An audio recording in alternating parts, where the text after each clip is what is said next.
Setelah Rasulullah Shallallahu Alaihi Wasallam melakukan dakwahnya secara sembunyi-sembunyi selama 4 tahun, maka tibalah saat dakwah dilakukan secara terbuka ke hadapan para penduduk Mekah. Namun di antara seorang penduduk Mekah, ada seorang lelaki bernama Abu Jahal yang mengeluarkan protes penolakan teramat keras.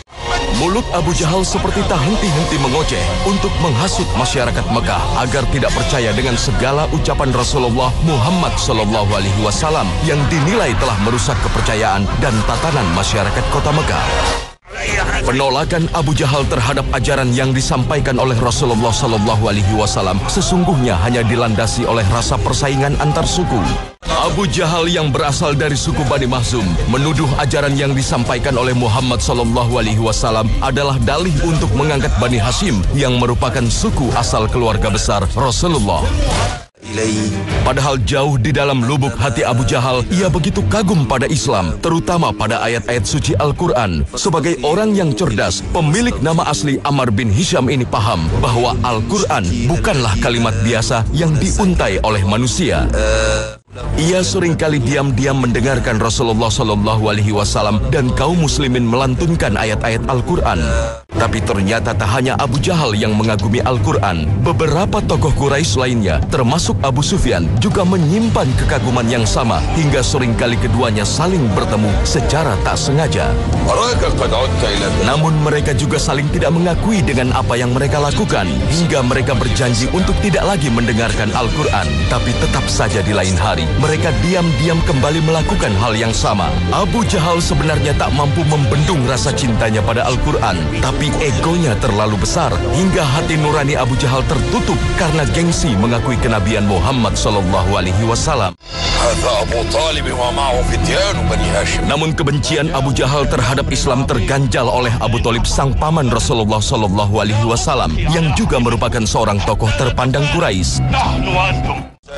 Maka kebencian itu juga menjalar pada ajaran yang disampaikan oleh Nabi Muhammad Sallallahu Alaihi Wasallam. Adalah Abdullah bin Mas'ud, seorang penggembala kambing yang memberanikan diri untuk membacakan ayat-ayat Allah secara lantang di depan Ka'bah. Abdullah bin Mas'ud seolah tak memikirkan keselamatan jiwanya lagi demi berkumandangnya ayat-ayat Allah di hadapan para penduduk Mekah. Inilah yang membuat Abu Jahal menjadi murka seketika saat mengetahui bahwa bacaan tersebut berasal dari ajaran yang dibawa oleh Muhammad Sallallahu Alaihi Wasallam. Maka tak pelak, Abu Jahal dan beberapa tokoh Quraisy lainnya segera menghampiri dan melayangkan pukulan kepada Abdullah bin Mas'ud dengan bertubi-tubi. Tak hanya sampai di situ, Abu Jahal juga semakin gencar memusuhi Rasulullah Sallallahu Alaihi Wasallam dengan melakukan penghinaan secara membabi buta. Terlebih setelah permintaannya kepada Abu Thalib untuk menyerahkan Muhammad Sallallahu Alaihi Wasallam ditolak mentah-mentah. ففيما جلوسنا ها هنا وقد قال أبو طالب كلمة اصبروا على آلهتكم. Bahkan tindak tanduk Abu Jahal tak lagi sebatas perkataan hina semata, namun mulai menjurus pada penganiayaan fisik. Seperti di saat Rasulullah Shallallahu Alaihi Wasallam dan para pengikutnya sedang melakukan sholat di depan Ka'bah, Abu Jahal menuangkan kotoran hewan kepada Rasulullah Shallallahu Alaihi Wasallam saat sedang bersujud. Namun sia-sia Abu Jahal melakukan tindakan ini karena Rasulullah Shallallahu Alaihi Wasallam dan para pengikutnya tak sedikit pun menunjukkan sikap gentar. Tindakan Abu Jahal justru memancing kemarahan Hamzah bin Abdul Muthalib, salah seorang paman Rasulullah Shallallahu Alaihi Wasallam. Hamzah yang justru belum menyatakan beriman terhadap ajaran Rasulullah Shallallahu Alaihi Wasallam kemudian datang menghampiri dan menghajar Abu Jahal karena tidak terima keponakannya dilecehkan di depan umum. Abu Jahal tidak dapat berbuat apa-apa. Ia juga tidak membalas tindakan Hamzah terhadap dirinya, namun mengancam akan bertindak lagi kepada Rasulullah Shallallahu Alaihi Wasallam jika suatu saat kembali melakukan ibadah di depan Ka'bah. Dan benar saja, di saat Rasulullah Shallallahu Alaihi Wasallam dan kaum muslimin kembali melakukan sholat di depan Ka'bah, Abu Jahal tak dapat membendung emosinya. هذا محمد قد سجد. هلم يا أبا الحكم. Bak kemasukan setan, Abu Jahal hendak menginjak leher Rasulullah Shallallahu Alaihi Wasallam. Namun lagi-lagi tindakan Abu Jahal terhenti. Ia terlihat ketakutan, seolah melihat sosok manusia bertubuh besar yang sedang bersama Rasulullah SAW. Sesungguhnya inilah salah satu mukjizat Nabi Muhammad SAW yang tidak disadari oleh Abu Jahal akibat kebodohannya yang mengingkari hati nurani. Rajulun azimul khilqati mahibuha. Kana yarsuquni binafati muta'aidah. فلم أستطع أن أمد يدا ولا رجلا. إنه لمن سحر محمد. واللاتي تجعلن محمدا يشقى بتركه ديننا. Salah satu yang menolak hidayah masuk kepada Abu Jahal adalah fanatisme yang berlebihan di dalam hati Abu Jahal. Fanatisme ini walaupun tidak selalu negatif ya, ada dua mungkin fanatisme ini. Ada negatif, ada positif. Kalau positif larinya ke loyalitas. Sedangkan fanatisme negatif adalah fanatisme yang disampaikan oleh Rasul SAW. Bahwa man kutila tahta rayatin ummiyah. Bahwa orang yang mati di bawah bendera kebodohan, membela asabiyah, membela fanatisme, membela kelompoknya, fakitlatun jahiliyah. Subhanallah, dia mati dalam keadaan jahiliyah. Ini bukan pujian, ini hinaan. Rasul SAW bagi mereka-mereka yang terlalu mengedepankan fanatisme. Hati-hati dengan fanatisme. Terlalu fanatik dengan apa-apa yang tidak sejalan dengan yang disampaikan oleh Allah dan Rasulnya, ini yang bisa menggiring manusia ke neraka. Contoh misalkan, orang terlalu fanatisme dengan golongannya. Orang terlalu fanatisme dengan sukunya. Orang terlalu fanatisme dengan kelompoknya. Orang terlalu fanatisme dengan profesinya. Sehingga karena fanatismenya yang luar biasa ini, menolak kebenaran-kebenaran yang kemungkinan bisa datang dari luar kelompoknya. Dan inilah yang dialami oleh Abu Jahal. Allah memberikan contoh Abu Jahal, jangan sampai jiwa Abu Jahal ada pada diri kita. Lalu, adakah fanatisme yang positif? Fanatisme yang positif adalah loyalitas. Dan loyalitas ini di dalam agama kita hanya diperbolehkan kepada Allah dan Rasulnya. Kalau dengan Allah dan Rasul kita harus fanatis. Kalau untuk Allah dan Rasul kita harus loyal. Walaupun mungkin orang banyak mengatakan, kamu terlalu kolot. Kalau kita lihat akhir-akhir ini kan, betapa banyak orang yang memegang agama ini justru dianggap dia itu sebagai orang kolot. Dia bilang, aduh kamu sudah tidak modis lagi, kenapa itu kepala rambut yang begitu indah kok dibungkus-bungkus. Masya Allah. Dia tidak tahu bahwa hijab itu merupakan aturan di dalam agama ini. Maka ketika dia, misalkan contoh, bersikukuh, bertekad untuk memegang keyakinannya dengan berhijab, walaupun dia harus dihina orang, walaupun dia harus dikeluarkan dari tempat kerjanya, walaupun mungkin dia harus dikucilkan, dianggap orang sebagai orang yang kolot, dia tetap pegang teguh, maka itu termasuk bahagian fanatisme yang terpuji. Setelah berulang kali gagal menghentikan dakwah Rasulullah SAW, Abu Jahal menempuh cara lain. Ia tak lagi berfokus pada Nabi Muhammad SAW, melainkan kepada para pengikutnya yang kebanyakan berasal dari golongan strata rendah. Maka Abu Jahal mulai melakukan sweeping, menangkap para pengikut Rasulullah yang tidak memiliki perlindungan, di antaranya pasangan Yasir dan Sumayyah, serta anak mereka Ammar bin Yasir. Keluarga Yasir menjadi sasaran empuk kebiadaban Abu Jahal dengan menerima siksaan teramat kejam. Mereka dipaksa untuk meninggalkan ajaran Muhammad SAW dan kembali pada ajaran nenek moyang. Namun Yasir dan Sumayyah tetap bertahan dengan keimanan sepenuh hati, meski akhirnya mereka wafat sebagai syuhada pertama dalam Islam. Sementara Ammar bin Yasir yang tak tahan dengan siksaan Abu Jahal terpaksa menyerah dan mengikuti kemauan Abu Jahal dengan menyatakan tidak mengakui ajaran Rasulullah SAW.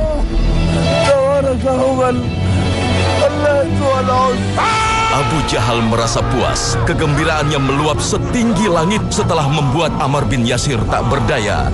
Abu Jahal tidak tahu bahwa ucapan Ammar hanyalah terbatas di lisan, sementara hatinya tetap berpegang teguh pada keimanan yang telah lekat di relung hatinya.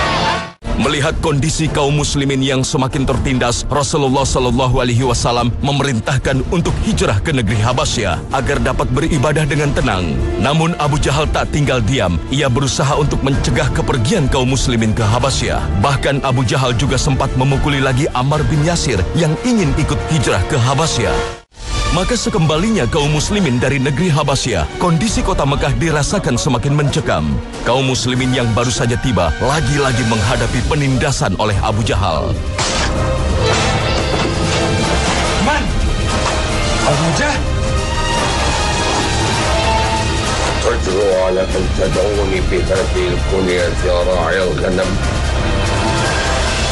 لأعذبنكم عذابا لم يعذبه أحد من قبل. يا قوم كلهم. Kita lebih mengenali dengan Abu Jahal. Walaupun nama aslinya adalah Amr bin Hisham.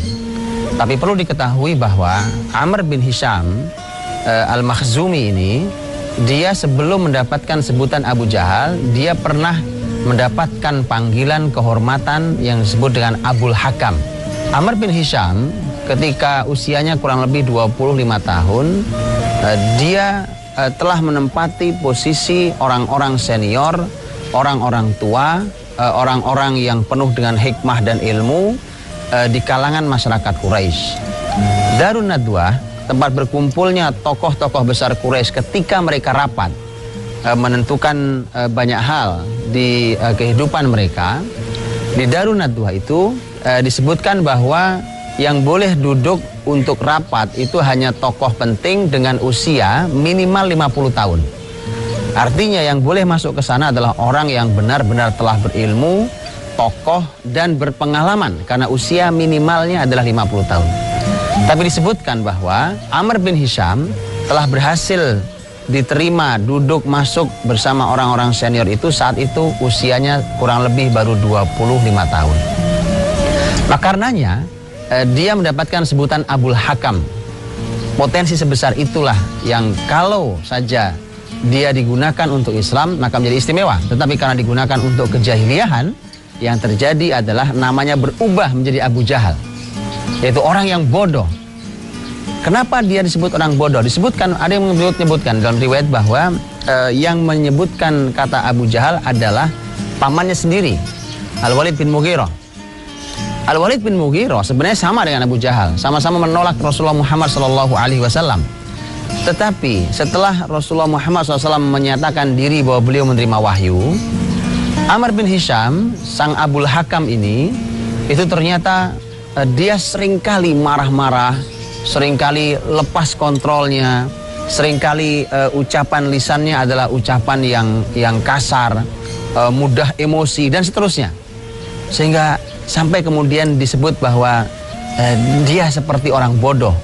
Makanya kemudian mendapatkan sebutan Abu Jahal. Ini adalah bukan sekarang orang bodoh, bahkan ini bapaknya orang yang bodoh. Artinya orang sangat bodoh.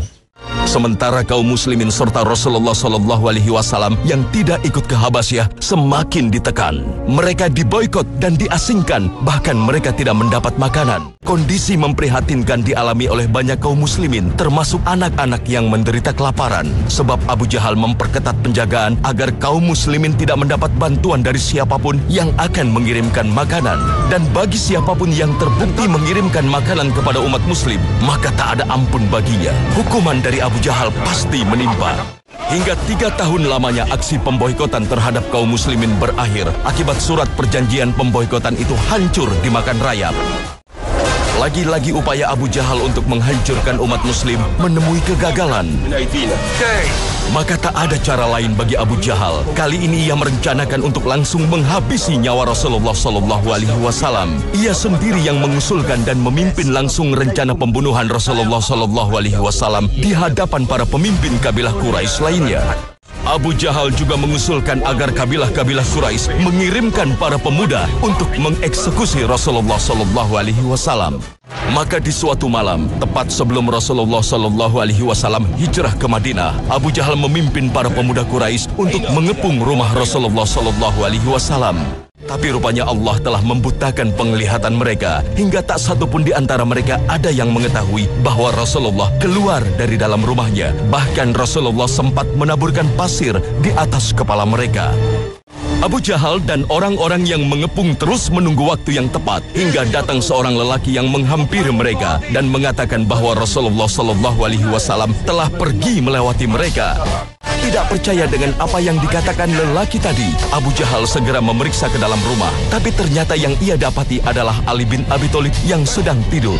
Abu Jahal yang semakin penasaran segera mencari Rasulullah ke rumah sahabat dekatnya, Abu Bakar As-Siddiq. Aina abuk? لا أدري أتصفعني يا أبا جهل تبا لك ولأبيه. تكلمي. Namun ia juga tak berhasil menemukan Rasulullah Sallallahu Alaihi Wasallam maupun Abu Bakar. Ia hanya menjumpai Asma, putri Abu Bakar. Abu Jahal semakin naik pitam. Ia segera melakukan pengejaran hingga ke Gua Sur. Namun Abu Jahal tak yakin bahwa Rasulullah Sallallahu Alaihi Wasallam berada di dalam Gua Sur karena di mulut gua terdapat sarang laba-laba. Padahal sesungguhnya Rasulullah benar-benar bersembunyi di dalam Gua Sur. Akhirnya Abu Jahal kembali ke Mekah dengan tangan hampa. Rencana untuk membunuh Rasulullah Sallallahu Alaihi Wasallam benar-benar gagal total. Kalau seandainya kita dihadapkan dengan satu perkara, bagaimana kita menilai perkara itu? Haruskah kita mengedepankan akal? Ataukah kita mengedepankan perasaan? Nalar atau perasaan? Dua-duanya tidak benar di dalam agama ini. Mengapa? Karena kalau orang mendahulukan akal untuk menilai satu perkara, itu dia akan menerima semua yang hanya sekedar masuk di akal saja. Begitu juga kalau perasaan, maka dia akan terima sesuatu yang menyenangkan hatinya saja. Di dalam agama ini, sebuah perkara bukan dinilai dari akal dan perasaan, tetapi dinilai dari dalil. Dinilai dari apa kata Allah dan apa kata Rasul Sallallahu Alaihi Wasallam. Di saat Allah Subhanahu Wa Taala mengharamkan khamr, minuman yang memabukkan. Kalau kita lihat secara akal, minuman memabukkan ini tidak sepenuhnya buruk. Dia bisa menghangatkan badan di saat musim dingin, bahkan dia bisa mempercepat kerja jantung sehingga peredaran darah bisa lancar. Kalau kita mendahulukan akal, maka tidak ada masalah kita minum khamr. Yang penting tidak mabuk. Sebatas kita minum sesuai dengan takaran yang menyehatkan badan. Tetapi apakah agama berkata seperti itu? Tidak. Agama sudah menegaskan, apa-apa yang banyaknya memabukkan, sedikitnya pun haram, setetesnya pun haram. Rasulullah Sallallahu Alaihi Wasallam kemudian tiba di kota Madinah dan membangun peradaban baru bersama kaum muslimin. Sampai setahun kemudian, tiba-tiba kaum Quraisy di Mekah dikejutkan dengan sebuah kabar dicegatnya kafilah dagang Quraisy oleh kaum muslimin. Ya ma'asyara Quraisy, amwalukum ma'abi Sufyan qad arada laha Muhammadun fi ashabih. Abu Jahal yang mendengar kabar ini segera memanfaatkan kesempatan untuk menggerakkan masyarakat Mekah agar membalas tindakan kaum muslimin. Hingga terkumpullah pasukan yang siap berangkat ke lembah Badar. Tetapi sampainya di Badar, suasana sudah kembali tenang. Antara kaum muslimin dan kafilah dagang sudah tidak ada lagi perselisihan. Di saat kaum Quraisy ingin kembali, Abu Jahal justru mencegahnya. Ia terus menghasut kaum Quraisy agar mengurungkan niat kembali ke Mekah. Baginya peperangan harus tetap berjalan, karena inilah satu-satunya kesempatan untuk mengakhiri umat Islam. Kesombongan telah menguasai Abu Jahal. Dengan kekuatan 1000 pasukan bersenjata lengkap, ia amat yakin mampu menghabisi Rasulullah Sallallahu Alaihi Wasallam dan umat Islam yang hanya berjumlah 300 orang. Namun di lembah Badar inilah, di perang pertama antara kaum Quraisy dan umat Islam, Allah Subhanahu Wa Taala menunjukkan kuasanya. Abu Jahal, sang pemimpin pasukan Quraisy yang awalnya begitu yakin dapat menghabisi pasukan muslimin, justru menjadi kewalahan. Apalagi kaum muslimin begitu mengincarnya karena kebenciannya yang begitu besar terhadap Islam.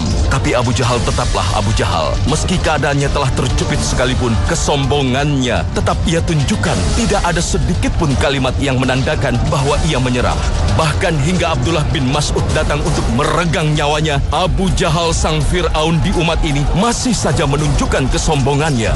Namun Allah Subhanahu Wa Taala telah menghendaki agar tidak mematikan Abu Jahal seketika. Allah menjadikannya terkapar dalam keadaan sadar dan paham, agar memperlihatkan pada kedua matanya apa yang membuat dia sampai ke derajat yang hina dan rendah, serta dihabisi oleh orang yang dahulu dia tindas, Abdullah bin Mas'ud. Abdullah bin Mas'ud berdiri di atas dada Abu Jahal, menginjaknya serta memukulnya sekuat tenaga. Dia membangkitkan amarah Abu Jahal, seraya mengabarkan bahwa kemenangan telah ditetapkan untuk umat Islam dan kekalahan serta kehinaan telah ditetapkan untuk orang yang berpihak pada kaum musyrikin.